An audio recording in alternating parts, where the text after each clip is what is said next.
I know just the thing to cheer me up. I've been dying to open this. Let's do it.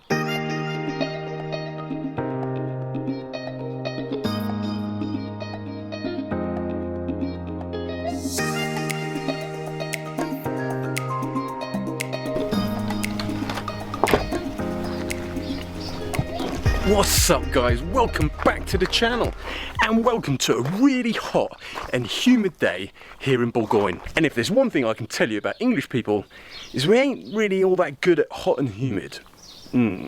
Today we are back working on Project GTI, and today we'll be picking up from where we left off in the previous episode, which was obviously fixing and trying to get this front end complete.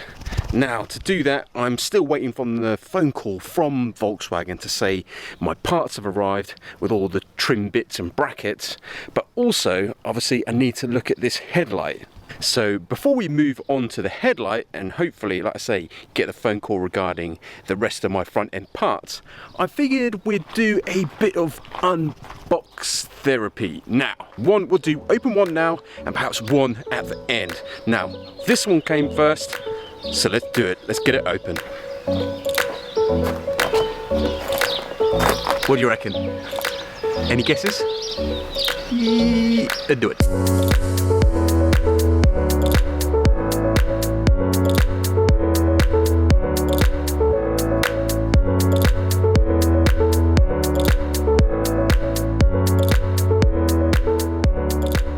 Okay, so here it is, my new quarter panel.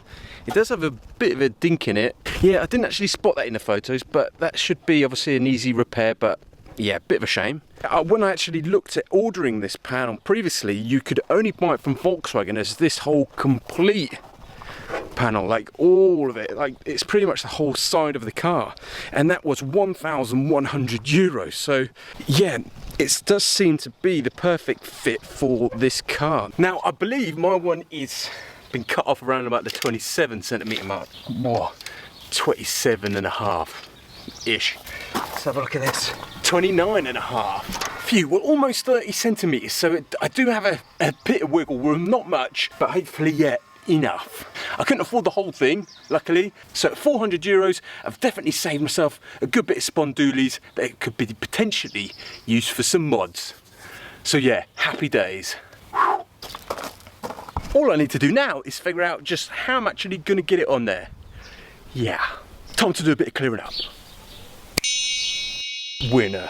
So yeah, all cleaned up, now back onto the front end, or should I say back onto this rather missing headlight. Now I have two smashed in ones. Let's see if we can make one decent one that's going to work. So here are my two lights. Now this is the one that obviously came off the car itself. Obviously this one's completely smashed and wrecked. This was my eBay bargain at 99 euros. And a viewer actually left in the comments section the actual price for one of these new was 900 euros, no taxes included, and I'm not even sure if that's just for the casing and obviously the bulbs themselves, excluding the pack. So, like I say, for 99 euros I had to just roll the dice. And by the way, thanks for the info. But I suppose the burning question before I start performing some sort of keyhole Q-bond operation on these two lights is, if I can remove these packs from this light, swap them over to this one, pluggy pluggy pokey pokey, will I get a bit of light? There's only one way to find out. Let's whip off these packs and wang them on and do it.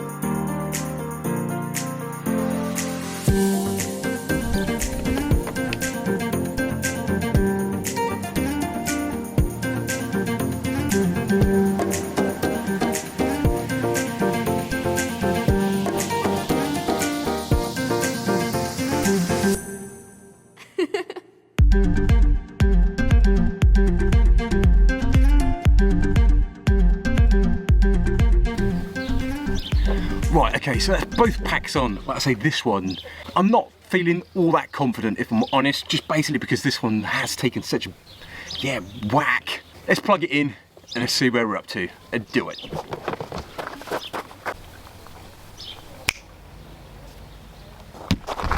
Time to hit the switch and do it.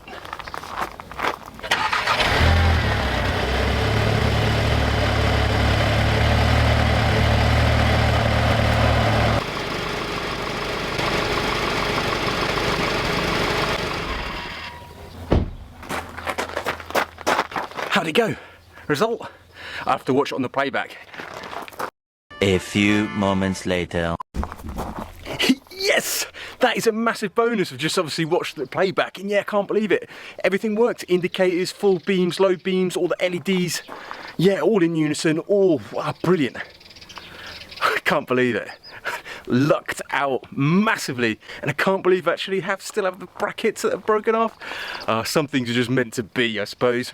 But yeah, lucky boy, lucky Wimpy, happy face. Yes!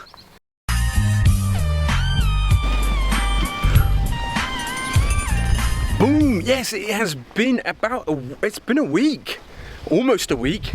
Yeah, since obviously last had that light wanged on and tested. We're so pleased that worked. But a lot has changed in the world of Wimpy Brothers, and especially here in France, because yeah, we had our lockdown lifted, which was awesome. So yeah, things have kind of gotten back to a little bit of normality, and as soon as the lockdown got lifted, well, of course we had to celebrate, and naturally, good excuse to bosh down a couple of beers. Boom, yeah. But that's not to say that I didn't do a little bit of tinkering when I had the chance. Let me show you. Boom! Check out this little puppy. Woo! Did a full renovation of this bad boy. And let me whip it out and I'll show you what I've been up to. Basically amputated all the brackets from this light and then transported them over to this one, and as you can see, basically this one was just purely cut off. I've sort of plastic welded it on with the Q bond. I sort of glued it on and then strengthened it with these plastic joints here, so that bracket is proper solid. That ain't coming off. This one here at the bottom there, yeah, amputated from this one, and here, like I say, just Q-bond and glued back in with a few strengtheners on the bottom, and like I say, that is solid as a rock. It was 3 brackets broken, all now in place. This is now complete light, working light, and obviously after that I had to give it obviously some TLC to get all the reminiscence of its previous accident gone, and I can't be more pleased with how it's turned out.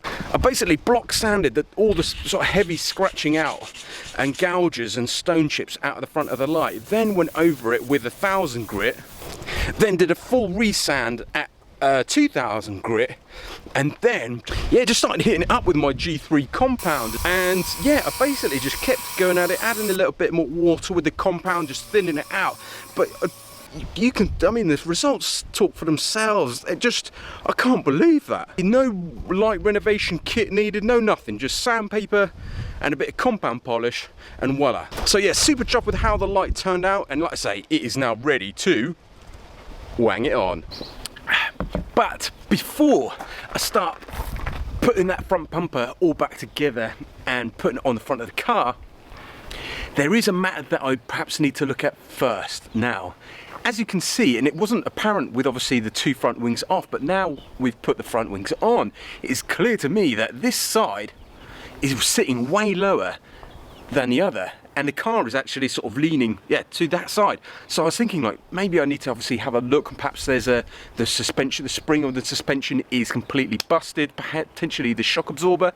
And after having a little goosey ganders, I'll show you what I found. So I'm going to try and flip from one side to the other here, and hopefully you'll be able to see obviously what the issue was. You can just see how that one of the shock absorbers, where it's obviously being held in, is just sort of either slipped out of its, I don't know what's holding on, or it's just been obviously jarred straight up and it's just come out of its holding, or is it broken? But obviously that whole shock absorber is actually just sitting like a good like a good couple of inches shorter, and something clearly isn't right on that side. So time to hit some beats. Let's get this wheel off, let's start dismantling it, and yeah, let's see what I can find. Let's do it. Beats.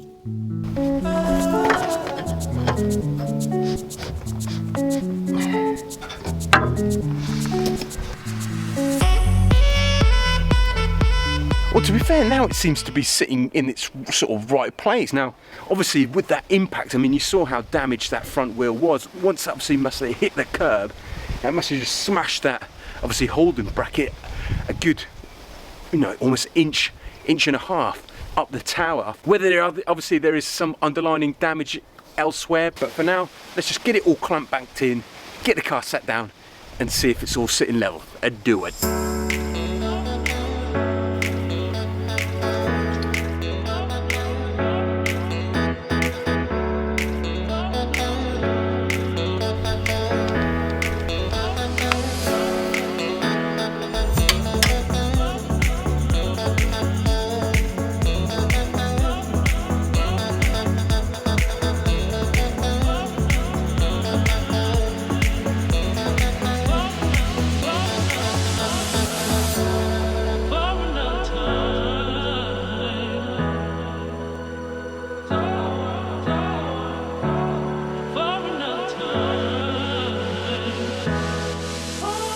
Okay, so it has survived the bouncy test, and that was just to sort of try and level off the suspension after jacking it up. But now it is, yeah, it's looking way better now. So yeah, hopefully that has certainly cured that issue. So now I feel a lot more comfortable. Now I can start putting this front end all back together and hopefully getting it complete. Starting off with wanging the light on. Let's get cracking and do it.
Definitely looking way better. Obviously now some of the grills and stuff are in on that side.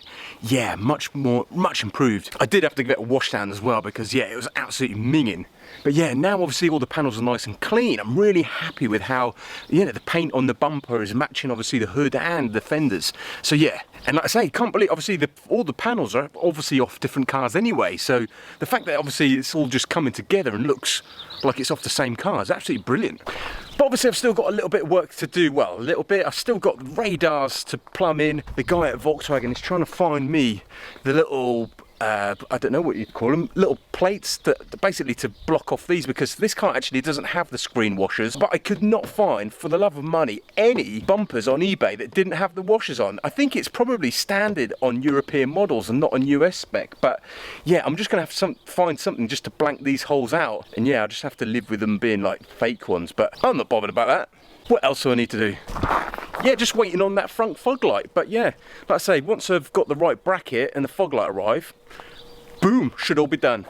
So yeah, happy days. Although a little bit bummed out due to that bracket. but I know just the thing to cheer me up. Pachang! I've been dying to open this. Let's do it.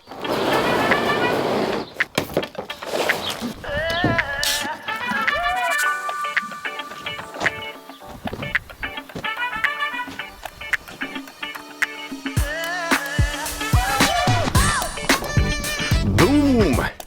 Here it is. Yes, it's a new front door. Now, in the end, I took the advice from a viewer who just said, basically, regarding this front door, don't even bother. Like, literally find yourself a bargain and just get it replaced. So that's exactly what I did. And yeah, it's, like I say, I'm going to go into the full breakdown of this door in the next episode, what I paid for it. But the big, like I say, one of the main factors was why I bought this door. Hang on, let me just flip this round. Boom. Yeah, it's a pretty much, obviously, minus the door cards, but obviously I've got those. The fact that I could get the door, the window, and all the stuff, obviously the plumbing in on this side, it made me think, yeah, do it. So yeah, here it is, ready to go, and that is exactly where we're going to kick off in the next episode. And guys, I hope you enjoyed today's episode. If you have, then please be sure to support the channel, smash that like button, and hit me up with a comment down below. And if you're new to the channel, then join the Wimpy Brotherhood. Hit subscribe. Do it. Do it. Will you stop with that? Do it. Okay. Do it. Do it. Do it. And you? Do it. Do it. Do it. Do it. Do it.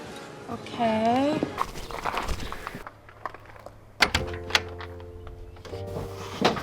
Boom! But before I shoot off, I do have a couple of little questions to discuss in the old comment section. Now, I found this online, and I thought, yeah, that looks pretty cool. Quite like the look of that car, especially quite like the little mini side skirts, mini skirt. Can't beat a red mini skirt, right? Definitely has its perks. Swing, you know, Swing, swing, swing. shawing. Yeah, what do you think? You dig it? Yeah, I don't even know like where to get one of those. But anyway, yes or no mini skirt in the comments. Do it. Do it. But as always, guys, I've been Wimpy. You've been awesome for watching. Thank you so much, and I'll see you in the next episode. Alright, laters.